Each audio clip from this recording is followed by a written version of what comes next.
4, 3, 2, 1, and we are live.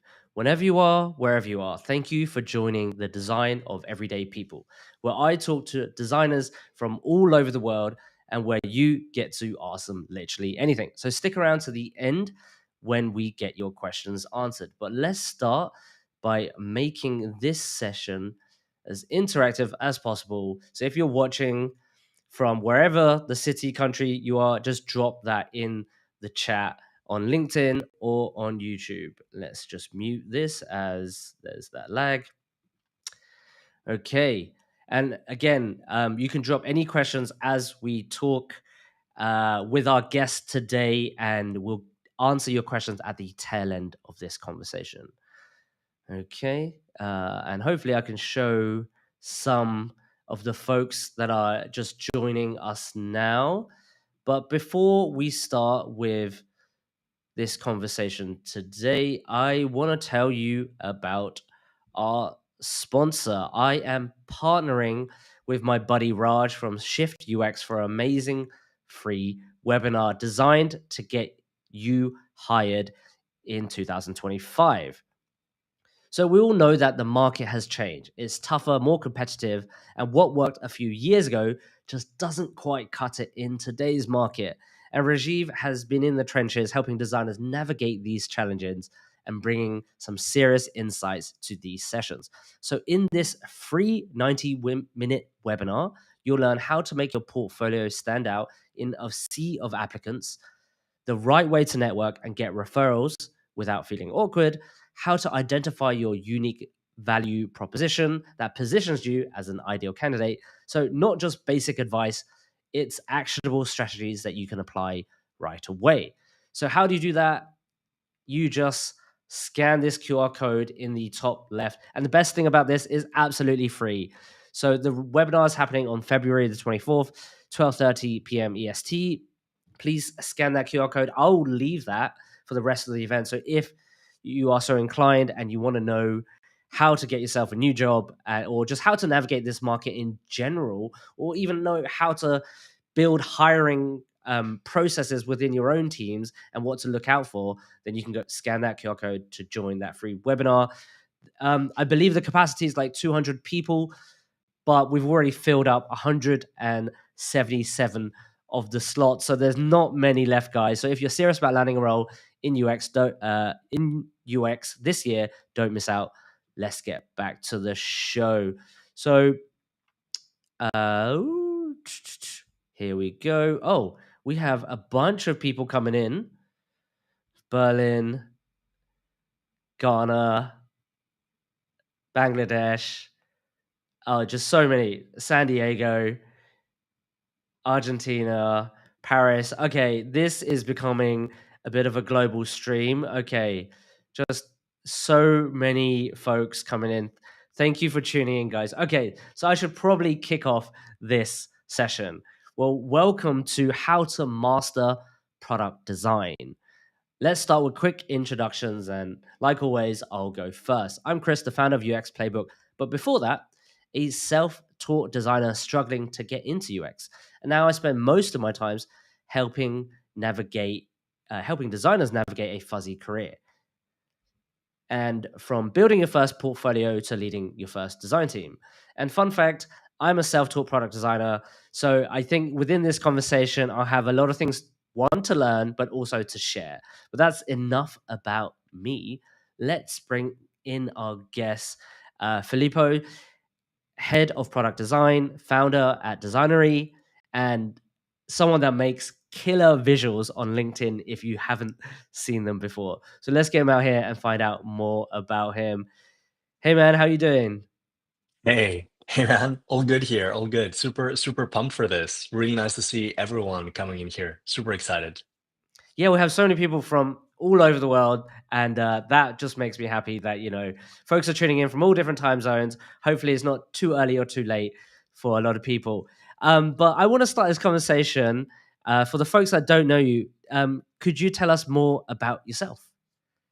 Yeah, sure thing. Happy to do that. So my name is Filippos. I have a very typical kind of Greek name that is really hard to pronounce in every country that I've been in. I'm a product designer. I've been in the field for 14, 15 years. I'm sure you know this, Chris, but like before we called ourselves product designers and kind of like figuring my way around the industry. I'm also very much self-taught. So I have a background in computer engineering, but my passion was always kind of like the design side of things, which is also what led me to this. And yeah, right now I'm the head of product design at a health tech scale up in London called Manual, but I'm also the founder of Designery, just really trying to help people get into UX or really get to figure out their journey in UX and product design. So yeah, hoping that I can leave my tiny mark there. And yeah, super excited to be speaking to all of you. Awesome, man. So yeah, that's great. And I just want to remind the audience as well, again, as as we speak, drop your questions down below, just so if something comes up and you're like, oh, wasn't really sure about this, or I have something to add, so you don't have to rely on memory, right? And we'll try to answer them to the best of our abilities towards the tail end of this session. So why don't we just start and just kick right into it, man? Um, I think some say the age of design generalists, it's here, and product designers are in super high demand. You're right. Organizations love them because they take an idea to the final product. They wear many hats. They argue the business case. They can zoom into tiny UI details. They can zoom out to think about the system. But the question is, for the folks online and the folks out there, how can UX designers or UI designers be product designers? And so that's really framing that conversation. But I think it might be healthy for us to define the term. What is a product designer? Why don't we start there, and I'll throw it to you first. Sounds great, man. I mean, I love this conversation. I've been having it for like 15 years now. Look, it's a great one, and I think many people have different definitions. I think ultimately, we started from a space of like UI and UX design becoming quite prominent, and that meant that businesses typically would kind of say, "Hey, we have this problem to solve, and we have this solution in mind. So, like, why don't you go ahead and build a solution?" And that was like that's when UI and UX design came in from a user experience perspective. We would kind of speak to the users, understand what their needs are, and then like develop a solution that meets those needs. I think that when things started becoming different is when companies started realizing that, like, okay, there is a limited space in which a designer can have an impact, which is you give them the suggested solution and then they design it and it's usable and it meets the user needs. But there is a wider conversation around what are the problems to be solved? How can we define those problems with research rather than just looking at the solution space? And also, and extremely importantly, how do we make stuff that is not just usable or like intuitive or beautiful, but also stuff that make a real business impact? So I think to me, product design is basically what combines the disciplines of like UI and UX, but adds two things. It adds the what is the problem that is to be solved rather than just taking this for granted, right? And secondly, how do we make sure that the design decisions that we're making, the problems we're focusing in, the solutions we're approaching are the solutions that are right for the user, but ultimately right for the business too. And I think that's the hardest bit around product design, if I'm being honest, and something that I often have to like talk to people and really figure out how to train people into doing that. I think that's kind of like where we are in the space. But I don't know. What do you think, Chris? Like from your experience, where do you see product design being different? What do you hear from your audience as well? What are some of the biggest challenges you see with that kind of separation? Yeah, I think the challenge is like, well, can a UI designer, or this is what I hear from the audience, can a UI designer, a UX designer become product designers, right? Or can a product manager become a product designer? And the answer that I always give is, of course they can, right?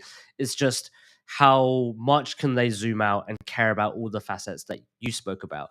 And I think for me, in my experience, when I felt the most like a product designer is when I was working in a consultancy where we didn't have PMs and we worked with the clients and it was all design led, right?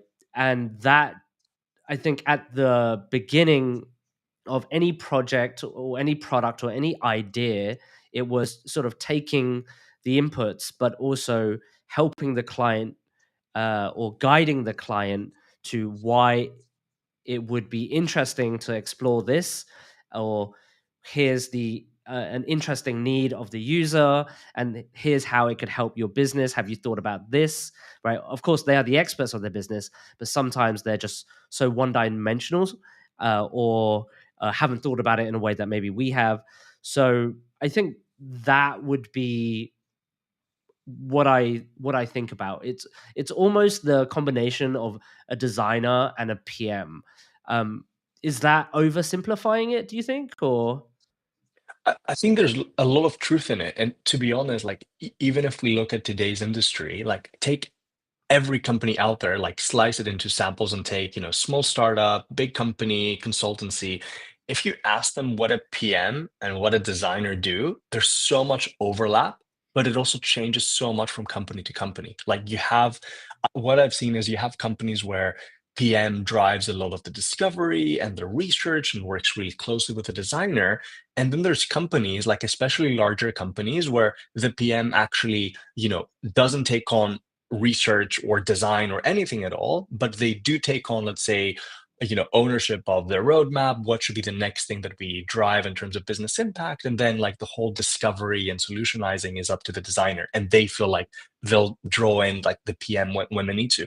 And I don't think there is a recipe for it. Like I have an idea of what it means to be a good PM or a good PD, but the harsh truth is that like it really depends, and you just need to adapt based on what's the company, what are you trying to get done, how mature is your organization, what is also the person that you're working with. Like a designer that is amazing at research, for example, might need less support from a PM in doing this. But then if you have a PM that is actually amazing at discovery, then by all means you should leverage them and like do it together, and then figure out maybe you can help in other parts of it, like what is the commercial impact of what you're doing. So I think it's really fluid, and because those two roles have this huge kind of aspect and spectrum of like what are the areas that you can really dive deeper, I think there's no clear definition. But yeah, I think it's a really good way to describe it. Actually, it's not overly simplified in my eyes.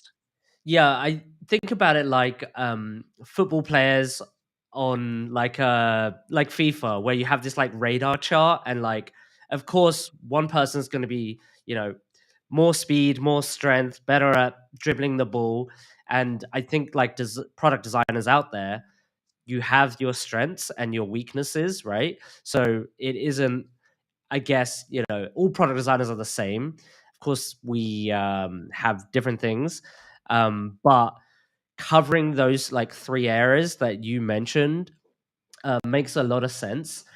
Um, and the three areas being the user side, the product side, um, and the solutioning side.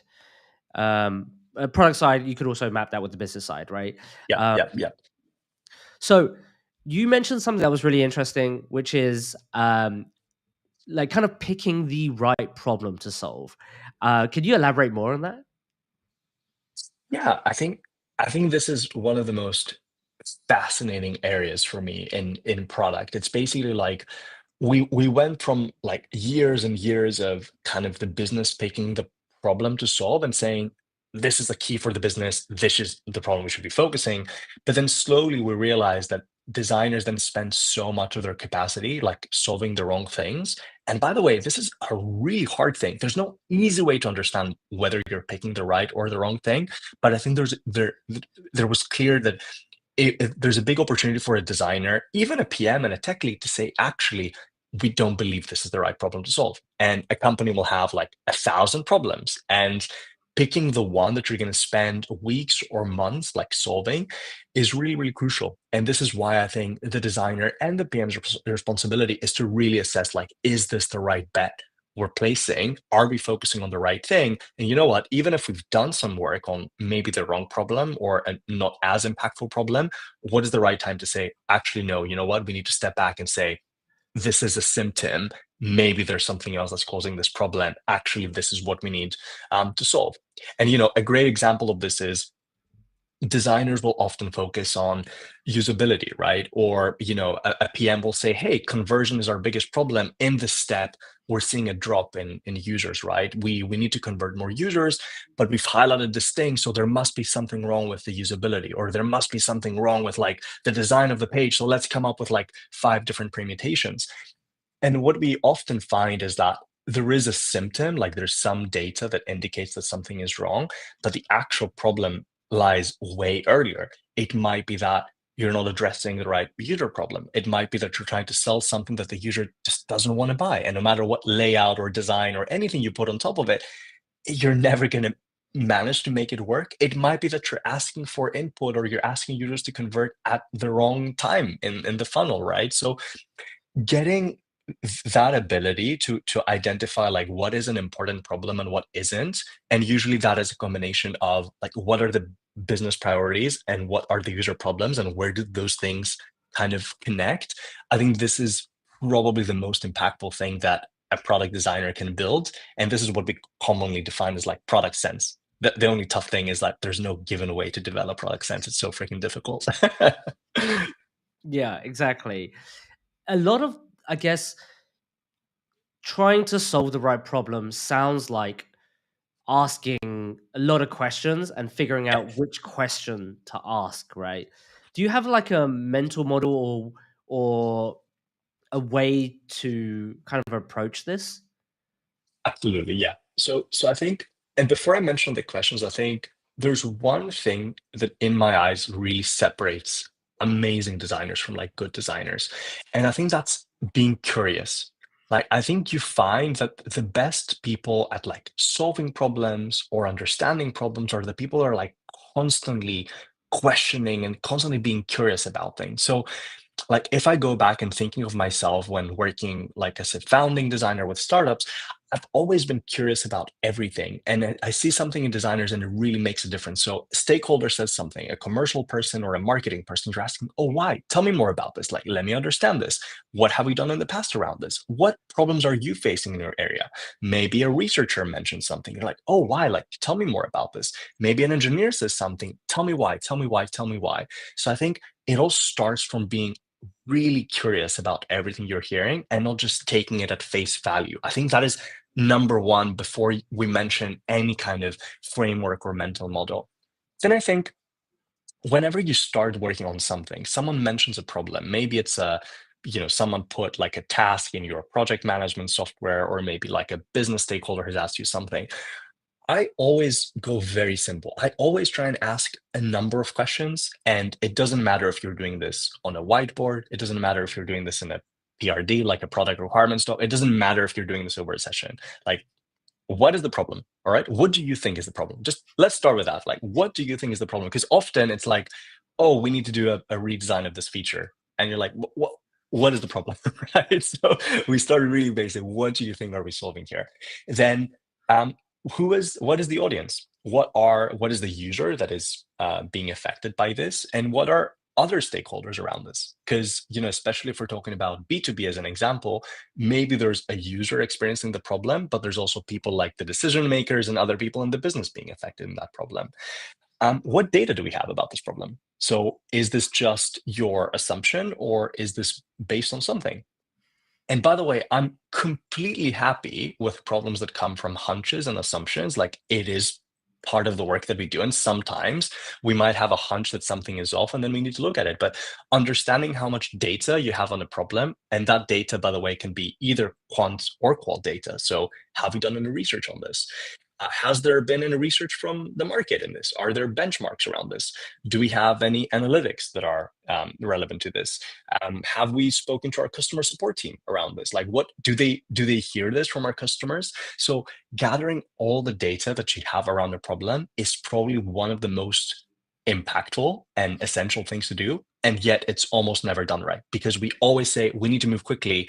So let's quickly design a solution. And then there's so much data that we're leaving behind. There's other teams in our business that have done like reports and research and gathered evidence on this, but we're not using it. So what data do we have?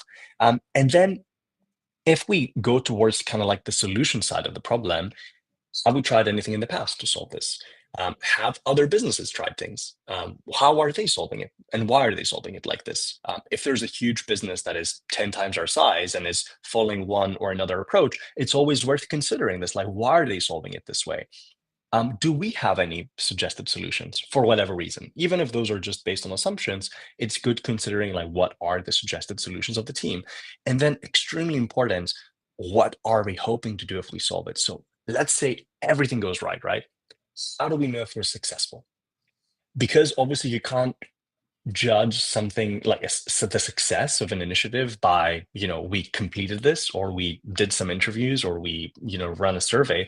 The success of an initiative is, did it move the business metric? Did it make a user happier? And how to measure that? Did it make us learn something? And I'll actually stick to the last one, because obviously there's a lot of talk around measuring impact and making sure that everything has like a sizable impact.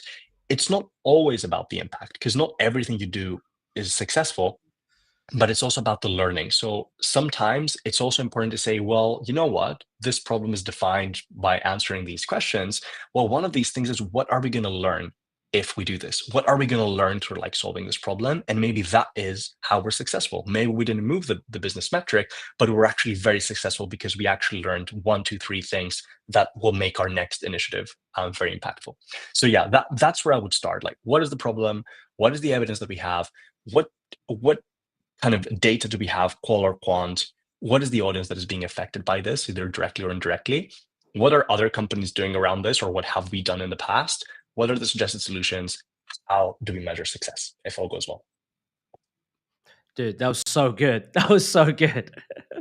Oh god. It reminds me of the sort of the experience canvas from Atlassian, where it's like this Yeah. real simple one pager where you basically divide it into quadrants and problem ideas, value stakeholders, team, personas, and test ideas or data to back it.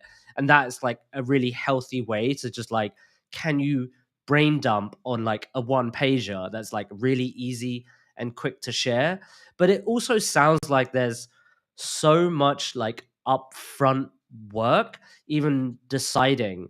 And you mentioned that most of the times we're expected to run fast.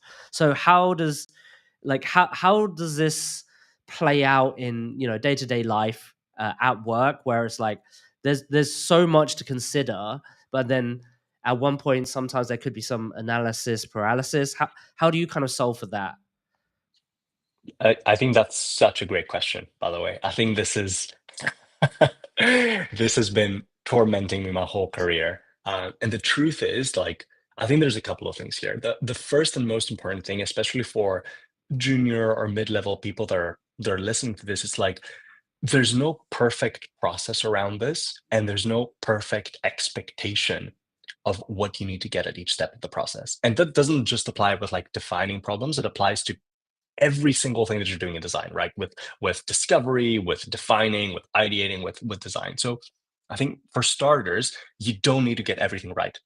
You just need to make sure that you're covering some of the essentials. The second thing that I would say is, it sounds overwhelming at first, but if you build that curiosity, this becomes a conversation that you can have with someone in like 5 to 10 minutes. And so that's why I stress so much that you don't have to do this in a whiteboard. You don't have to do this in a PRD. If you make a habit of asking a PM, a stakeholder, your team of like the best people that are going to work on this problem, like those 7 things before you start working on anything, this becomes second language. And you build the second language over years and years and years of trying to do this again.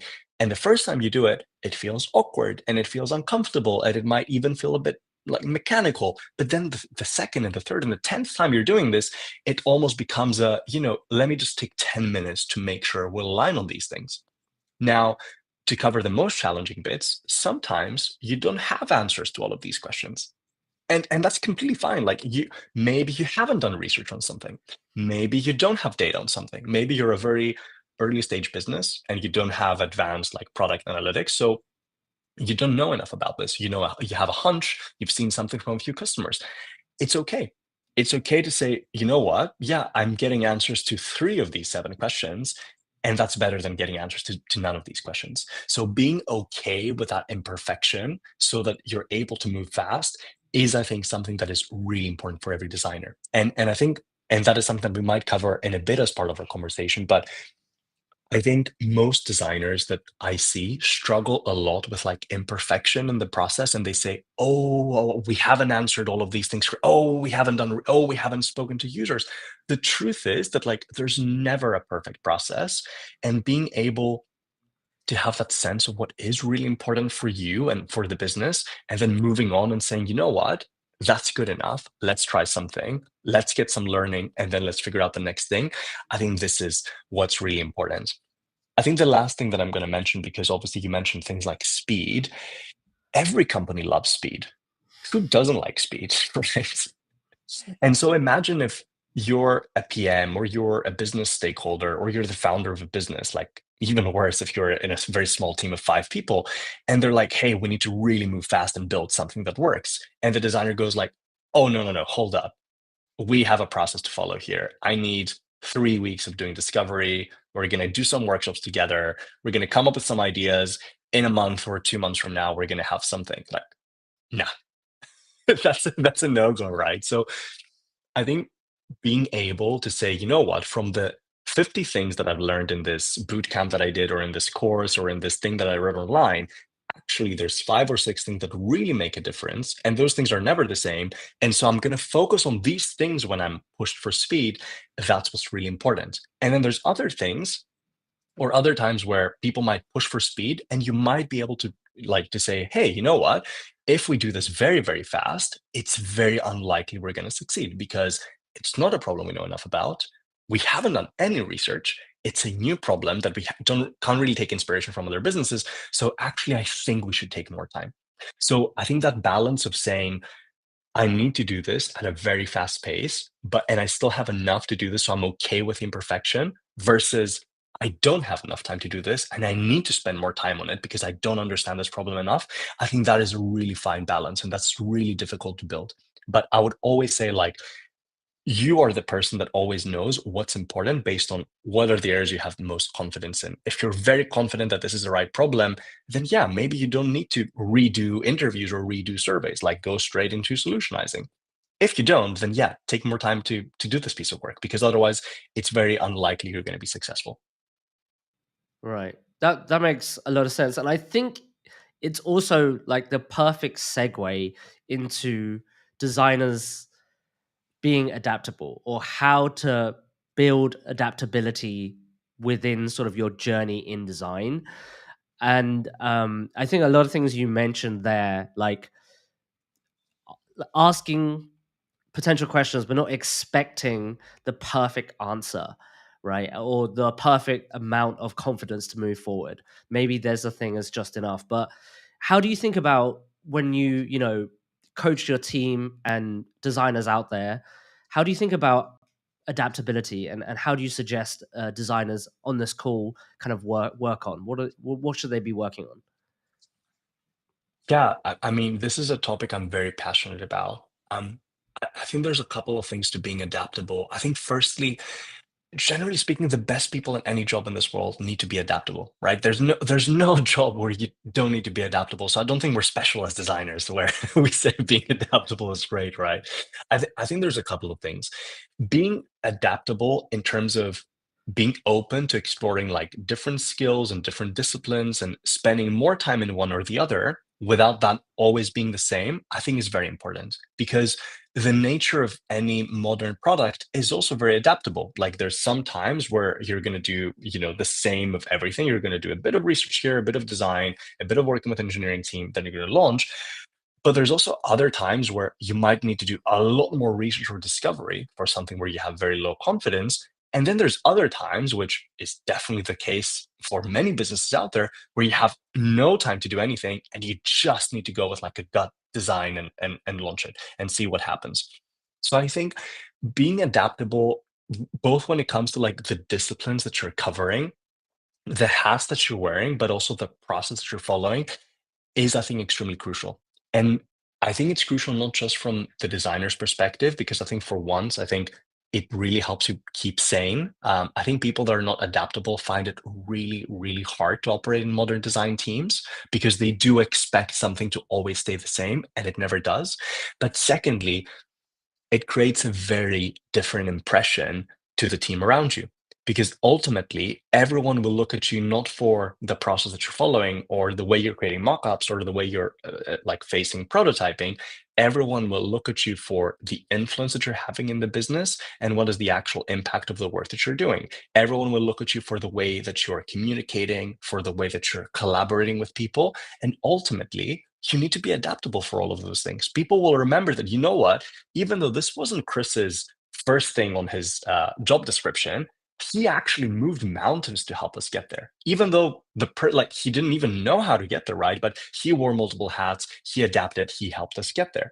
And I think that's always the thinking exercise that I want to do. Like if I was thinking as my client or as my manager or as my, the CEO of the business that I'm working with, how how do people think of me? And they will always think of all of those things: the outcome that you brought, the value that you brought, the influence in the team, the positivity, the energy. And they will think less about, oh yeah, he always followed the right process, oh yeah, he was always like very structured in his thinking, right? So that's what I think about being adaptable. I think the way that you train people in being adaptable, it's a it's a bit of a difficult one because there's no formula. I think there's some people that are naturally more adaptable. They naturally are inclined to different areas. So they're the first people that will say, hey, I want to do multiple things. I don't want to be, constrained by my job description or constrained by what I thought I was good at. I want to explore more things. And with these people, what I often do is say, continue doing what you're doing. They're the first people that will ask me, hey, like, am I overstepping here? Am I doing? And I'm like, no, continue doing what you're doing. As long as you respect people's boundaries, as long as you're clear about what you're doing, keep doing what you're doing. You want to help more with prioritization because you have a PM that maybe needs a bit of support in that. Go on and help with prioritization. Do you want to help more with working with engineers? Because again, you have maybe a PM that is really good on the data and discovery side. Go on and do this. The first thing that I'll do is like reinforce this if I see that it's natural for someone. On the flip side, there's some people that are naturally not as adaptable. And I think that's completely fine. And I don't think everyone can be this super duper generalist or being super duper adaptable. I think it's also completely fine to say that, you know what, if you're not feeling it, you don't have to force yourself, because if you force someone into a situation that they don't enjoy, they're not going to be successful at it, and they're also going to have a hard time doing it. So with people that are struggling to be adaptable, I'll always sit back and have a conversation and say, hey, like, how are you feeling about this? Like, do you feel like this is stretching you too much? And they'll often say, you know what, like, seeing this and this and this is actually really interesting, but you know what, this side of it, I'm actually finding it really hard. Like, I'm really struggling. And I always, like, with these situations, I'll often think like a manager and a person and a friend. And I'll say, well, do more of what you think empowers you and do more of what provides value. But if this is making you feel really uncomfortable, then sure, let's figure it out. Then you can defer to other people. Then you can rely on people that are specialists in this, and we're going to figure out a way to make it work. Yeah, that makes a lot of sense. And I think also just one other thing to note is that, adaptability is on a like a spectrum, right? It's not you are or you're not. It's not binary. So you can move along that given what the thing is that you're trying to focus on, right? Or um let's just say an attribute you want to develop. Like, are you adaptable in terms of within a team, within work processes, whatever it is, you can always level up that adaptability. And as you said, people are naturally inclined to one or the like a couple of things. Not everybody is hyper adaptable, or not everybody is just like not adaptable at all. To find those levels or pull those levers based on what I guess they're interested in or what they're curious about could be a good approach. You did mention something about within this adaptability topic, building influence. So I think that's a natural segue to kind of ask you, um, being a product designer, how much of it is about building influence in an organization? I think it's all about it. I think it's one of the key things that separates a product person from just a design person, because ultimately you want to be thinking about business problems because you want to affect the way that the business is approaching these problems. You want to be thinking about the research and the discovery side of it because you want to be influencing how the business makes decisions.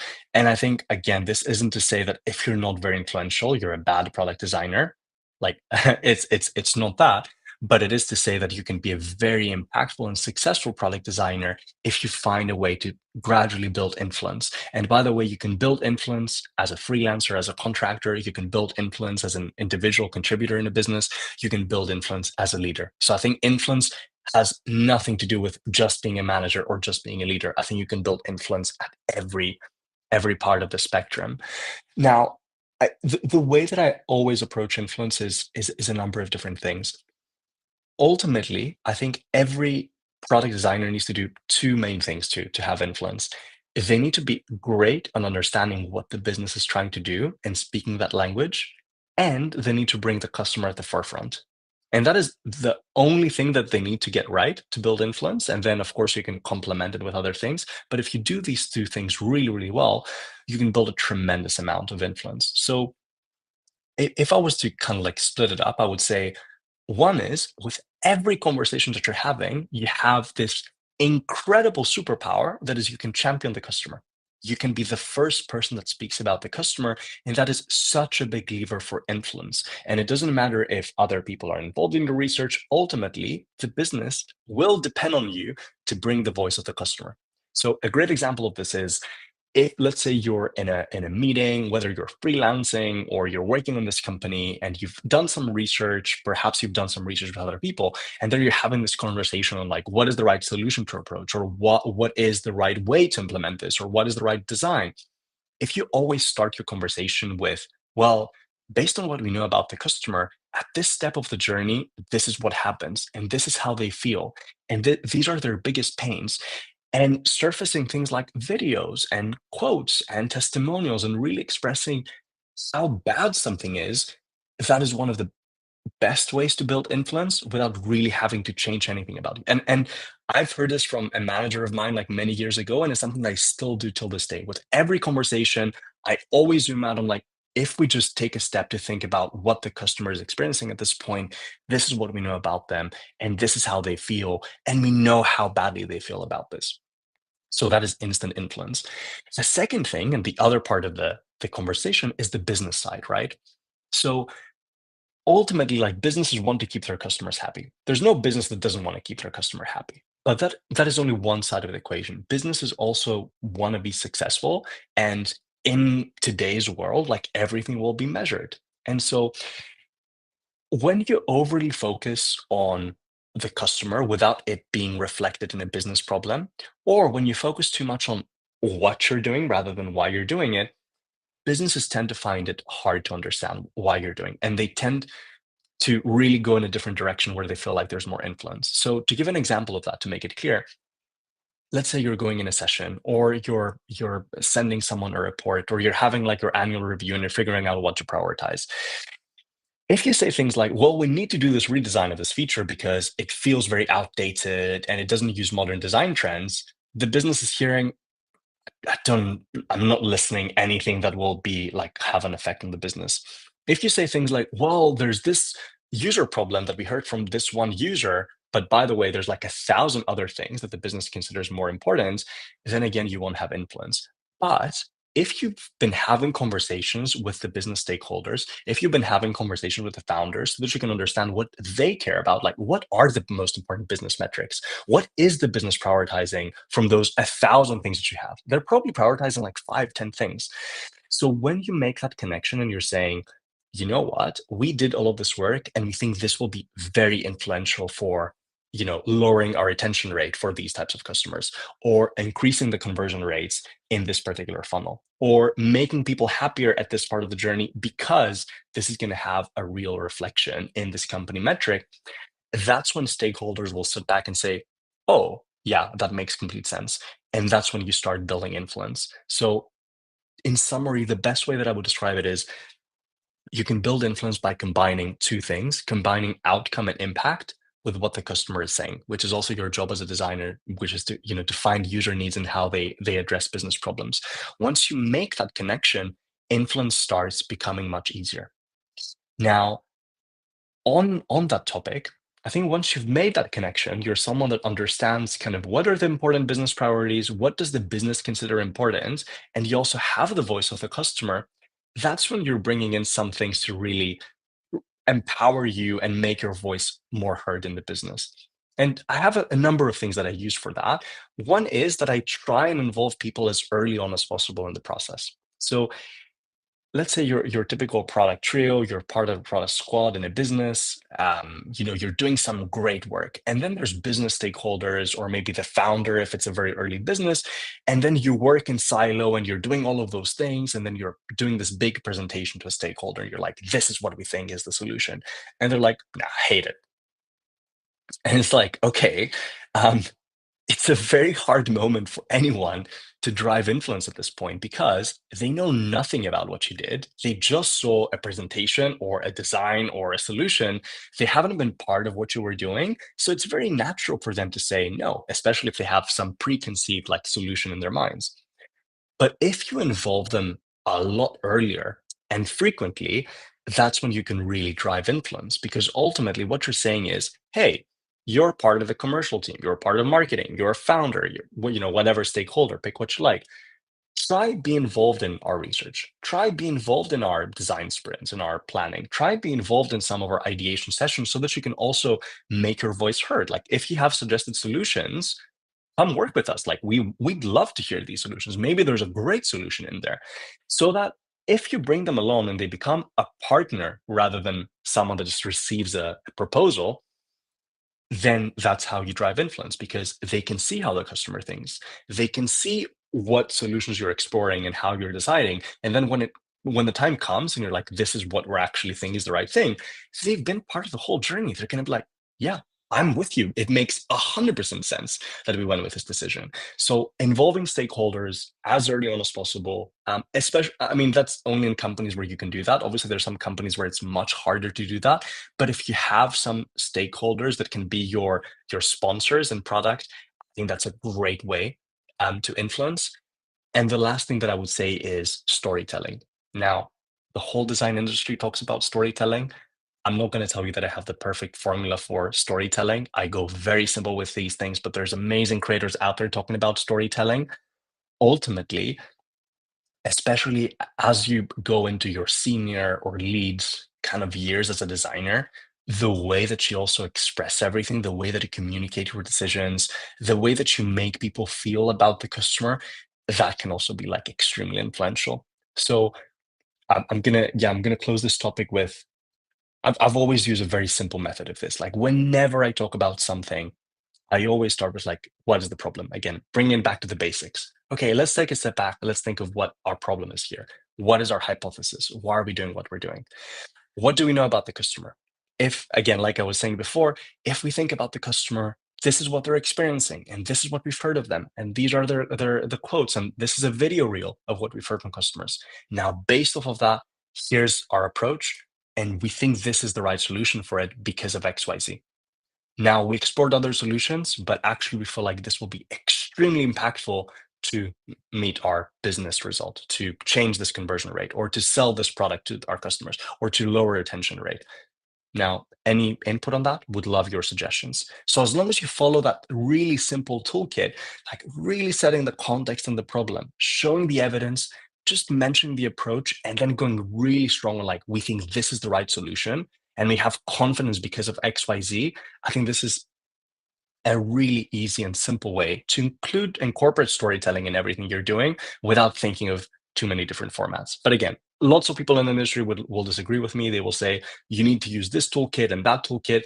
Ultimately, it's a very personal thing. So you can try different things and seeing what works for you. For me, I've always been a very big fan of simplicity, which is why I'm going with a formula as simple as this. Love it, man. Yeah, really cool formula. And if it works for you, hey, why, if it's not broken, why fix it, right? And if it works, even better. So let's go to our audience questions. We actually had a lot coming in, so I'm just gonna fire them at you if that's all right, dude. Okay, so let me bring it up on screen and we can quick fire this if you want to, or you can elaborate, up to you. What is the biggest thing holding UI UXs going into product design? What are your thoughts here? Super simple answer, product sense and business thinking. I think the biggest thing is being passionate and curious about what the business is trying to do and what is the wider thinking about our product, not just what we're designing and whether it's usable, but is this something people want to use? Is this something that will solve the business problem? Is this something that will move business metrics? If you're passionate about these things, I think you need to explore them more. You need to speak to people more about them. You need to understand how people see this from a business perspective. And once you have that understanding and once you speak the same language, then you can definitely transition into being a product designer. To me, that's the biggest difference. Yeah, I would want to add something, which is I think it'll be much easier to sort of get a sense of the business and kind of move up the ladder to like product design, or even like go wider if you have industry experience, if you're working on like a consumer SaaS thing, like in an e-commerce space, because you just know the set of problems that users and businesses face. So the longer you are in or working in this company, surely you could easily you could easily transition into that product design role, right? Where like even if you're in a UI or a UX role, just because you have more context of the space that you're playing in. So that would be my ad. Here is another one. In case in the case where PMs are very much discovery focused, how can a designer's muscle in on this when they have never been design role in the company? Sorry, I'm not reading that correctly, but do you get this question?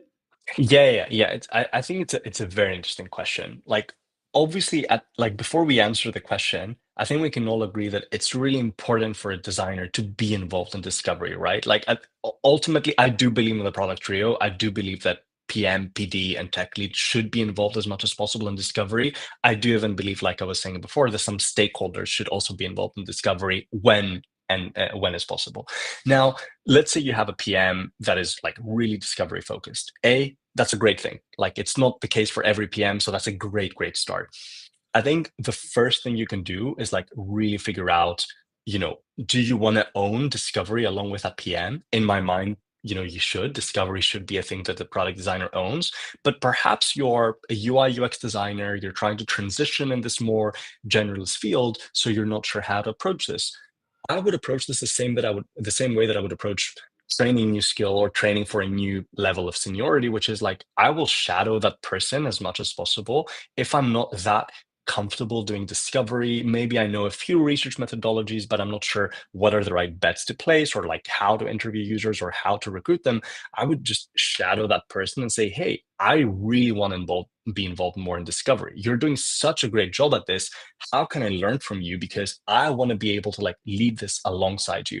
So shadow that person, try and like learn as much as possible from them, and ultimately you're gonna be in a situation after like constant friction where you suddenly own discovery along with that person. And that means that you're both thinking of, what are the best problems for us to tackle. You're both thinking, hey, what is the right piece of research to actually do. You're both thinking, what is the right data for us to look at to make those decisions. Ultimately, I think the PM and PD like synergy and relationship in a company, in an org, no matter how big or small the company, is one of the most influential things from a product sense. So it's really important to figure out what are people's strengths and weaknesses. We're not trying to make both people do the same thing, but we're trying to like gain leverage by, empowering people to learn more from the other person. And then, of course, understanding that if there are clear strengths and weaknesses, we can definitely leverage those strengths and weaknesses. We don't have to have both people doing exactly the same thing.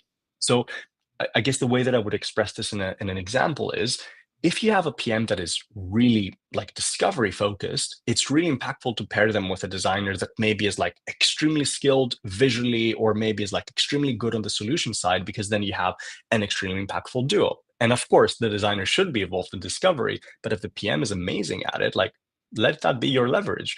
Maybe you have a PM that is not strong in discovery at all. Maybe you have a PM that is incredible at execution, they're incredible at stakeholder management, they're incredible at working with engineers. Then you go the other extreme. Like you pair them with a designer that is amazing at discovery.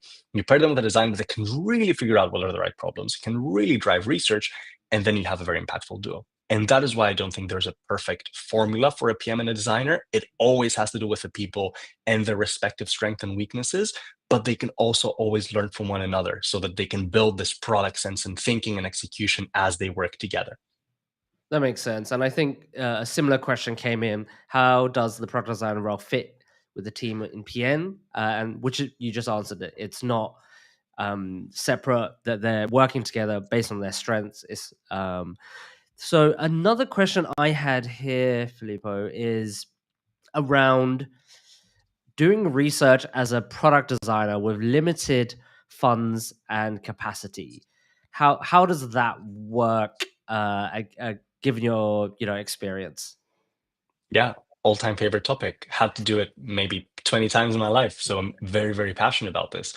Like, look, firstly, like doing research with limited resources, it sucks. There's no other way to put it. Like research needs resources. There's no way you can do research in an extremely cheap way. There are cheaper ways, there are better value ways to do research, but there's no like really cheap way to do research. Research will take either time or funds or something, or expertise or some sort of like software, anything. So I think the first thing that I would say is, depending on the type of business that you're working with, whether you're freelancing or you're in-house, you need to figure out what is the best value for you and what you can do, but based on your resources. So understanding what resources you have and what you can leverage is really important.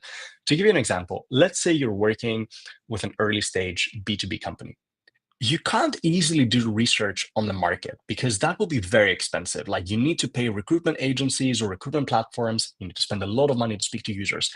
But what you can definitely do is, if you have two, three customers, that's your customer research, right? Like you can just go directly, speak to your customers. And the amazing thing about early stage is that you probably have very close connections with these customers. You might have a founder speaking to those customers every day. You might have a customer success team speaking to those customers. So start there, like go to them and say, hey, we can't really recruit people for research. Can I actually speak to you about what our customers are facing? Now, let's say you want to speak to non-customers, so potential candidates of businesses that could be your customers. Go on LinkedIn, like find those people, message them saying, hey, I'm building a product in this space. Can I have a 30-minute conversation with you? Because I'm really trying to understand more. You'd be surprised at how many people are very willing to have a single chat with you, because ultimately what you're saying is, I want to build something amazing for your business. Can I have 30 minutes with you? And of course, if you're messaging the CEO of a business, it's very unlikely they're going to respond. But if you're messaging, like a marketing manager or someone in engineering, they're going to be like, yeah, sure, I'll tell you what my problems are. I always want to solve my problems. Now, on the consumer space, similarly, you can always find some leverage in the business. With the consumer space, it's much simpler to recruit customers. It doesn't take as many funds. You can easily spend, a few $100s, like recruit a few people and speak to them. You can go out on the street and recruit people. You can work with friends and family. You can work with people that just joined the company and maybe they don't know enough about the product. Is it perfect? No, but is it better than nothing? 100% yes. 100% yes. And another great tool that I've used in the past, like I've worked a lot in the consumer space, so I'm really familiar with this problem. Use your customer support team. So if you have customer support in the business, use the people that are speaking to your customers if it's hard for you to recruit people. So I'd always say, look at what internal leverage you have in the business. Do you have any people speaking to customers already to do that research? If you need to speak to people outside the business, like leverage social media, leverage LinkedIn. If you need to recruit people, there's tons of platforms out there to help you with, especially with consumer recruitment, that don't cost a lot of money. But of course, if you don't have that money, it's completely fine. The last thing that I would say about recruitment is that, like, especially if we're talking about startup scale up, so you probably have a bit more capacity, maybe you don't have too many funds. The most impactful thing that I've done in consumer businesses, actually in B2B as well, is building a customer panel. It's very cheap to run a survey every now and then and ask customers, hey, do you want to participate in our research program? And then you just slowly build a database of people you can reach out to. So, especially if you're talking consumer space, large scale business, this for me is the most impactful thing you can do because it gives you full autonomy to reach out to customers and do research with them. It's very cheap. Actually, you don't need to spend one single dollar about it. And you can always use it as a recurring mechanism to speak to users. So, of course, this will heavily depend on your situation and whether you're B2B and B2C, but there's always cheaper ways to run research. And the last thing that I'll say is everyone will talk online about how doing more research is better, and it's true. Even if you can speak to one, two customers, it's much better than speaking to no customers. So ultimately, find the best way that is, good enough value for you to speak to a few people over time, again and again, and that's good enough. And then you can start thinking about how do I scale this? How do I automate this process? How do I get more people to speak to, and so on. Yeah, I really like the idea of the customer panel. I think it's so cool. I think I might do that for UX Playbook. The way we've been doing it is through a community, right? A Slack community. Yeah. So people are right there, customers, and ask them a bunch of questions, show them the early product. That kind of works. So I know we're running quite close to the time, so let's just finish on this. What are three things you need to nail in your first 1 or 2 years as a product designer? Oh, yeah, great question. Great question. So I think the way that I would start thinking about this is you've just become a product designer or you're in the process of doing that. I think there's a few things. One is having an understanding of the end-to-end process. Like an understanding. I'm not saying following that process every time, but having an understanding of like what are the different steps that have been proven time and time again to produce great solutions for interesting problems, right? Now, once you have that understanding, I think you need to also like start thinking of how this translates to your specific scenarios. So if you're working in a company already, then you need to figure out, okay, everything that I've learned online, how does this actually apply to this business, and how can I make this a playbook that I can follow over time? Now, in terms of the skills that I would focus on, I've mentioned this a lot on LinkedIn. I think there's 4 or 5 things that people need to get right in their first few years. I think one, controversial opinion, UI design. I don't I think there is a lot of automation in the space, and there's great AI tools coming up with UI design. But the truth is that the first years of your job will be so dependent on what you're producing and the interfaces you create that I do think it's a very good first step for a designer to really learn how to do UI design. The basics, like how to follow a design system, how to make interfaces that are clean. What are the really basics in terms of the gestalt principles, and like how do I put together a layout on the screen? What are the trends? So I would definitely get a good foundation in UI design because especially as a junior or as a mid-level, people will look at you and assess you a lot on that UI. As you go more senior, this becomes less of an issue because obviously people care about the soft skills and everything else. But if you're in your first few years, definitely a good foundation of UI. You need a good foundation of like 1 or 2 research methodologies. For me, user interviews is the bread and butter. If you learn how to interview a user, that will help you with discovery, that will help you with testing, that will help you if you work as a founding designer, it will help you if you work for a company that has 1,000 designers. So to me, it's the bread and butter of research. It's the one thing that I would definitely get my hands dirty with, try and be comfortable with interviewing, speaking to customers, and building that empathy. And then I would definitely try and like find a way to develop my product sense. So if I'm in my first few years as my product designer, that's going to be the hardest thing for me. So I would try and speak to everyone that I work with and be wildly curious about why is this important? Like, why are we doing this? What's an important problem? What I'm doing here, like, why is this a good or a bad solution? Now, you can do this with many different ways. You can find a mentor to help you with that. So if you have a senior designer, let's say around you in your network, on your company, like defer to them, rely on them to build that product sense. If you're working with a stakeholder or a PM, like rely on them. Again, start asking and questioning all of those things and be like, hey, what I did here, why is this good or bad? Like, why do you think it works or not? So starting to develop a product sense it's not a skill that you can easily say, I'm going to train this skill, but I think it's really important. Ultimately, the way that I would see this is after a few years as a product designer, I want to look at someone and all I want to see is a good foundation of like interaction design principles. So good UI, a good understanding of UX, a good foundation of product sense. So this person kind of understands how design connects to the wider product and the business, and some ability to build empathy with a customer, whether that's with interviews, surveys. I don't care what the process is, but I want to know that this person has the capacity to go out there and understand and help us understand as a business what our customers feel, what are they thinking, what are their biggest pain points. As long as you can build those things, then I think you're in a very solid place to find your next role or progress to like a mid or senior level. But that's the foundation that I would start from. That was the mic drop moment. Boom! There you go, guys. Those are the focus areas, and this has been one of my favorite comments. This is a great product 101 board down jargon-free language. There you go. So thank you, Chris, for saying that. Filippos, we have taken a lot of your time, so thank you again so much for this conversation. Is there anything you would like to share with the audience?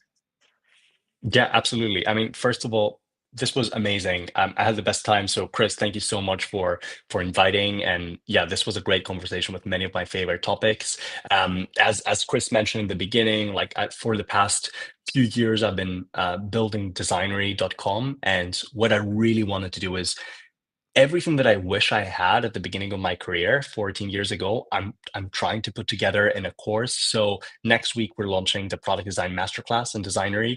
A lot of the stuff that we talked about today is going to be included in that course. Now, this is a course that is definitely targeted at junior to mid-level people. So if you're someone new to the space, if you're someone that is even mid-level or senior that feels like they have some question marks and they need a refresher, or if you're someone that is looking into entering that field, this course is an end-to-end course. It's self-paced. You can do it in your own time. It's a very comprehensive course, so it's definitely not going to be light. We go very deep on all of those areas, and what it does is it covers all of those things that we mentioned. So if you needed to have those 4 or 5 things at the beginning of your career around research, around design, around UI, around product sense, what are those areas and how do you train them?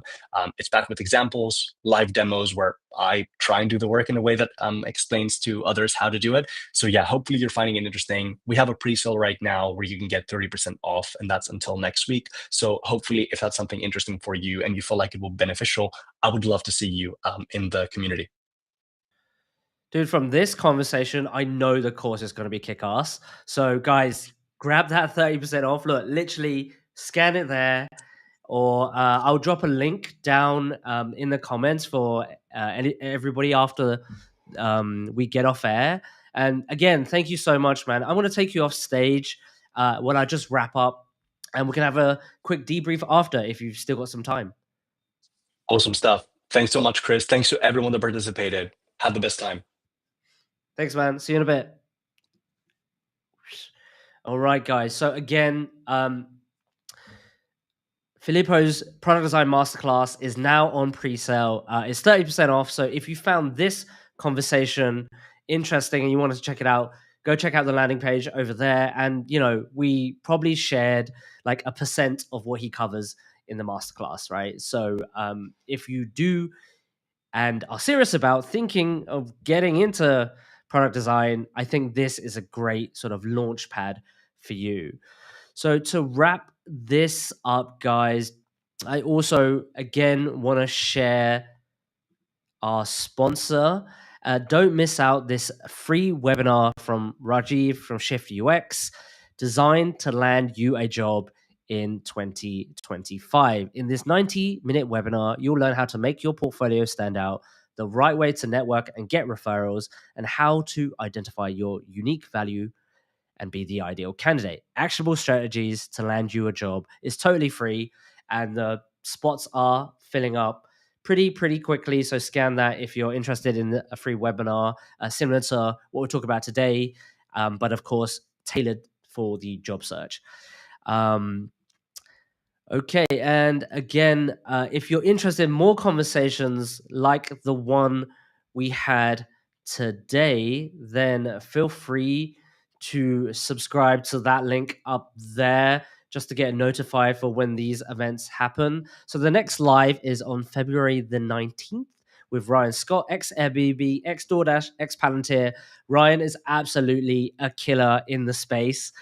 So if you want to learn around design leadership, proving the ROI of design, and also his new course coming out on Maven, check him out. So to listen to more conversations like this, scan that over there. And of course, it's always in the description of the event. But until next time, I'll see you guys later. Bye. This is the design of everyday people.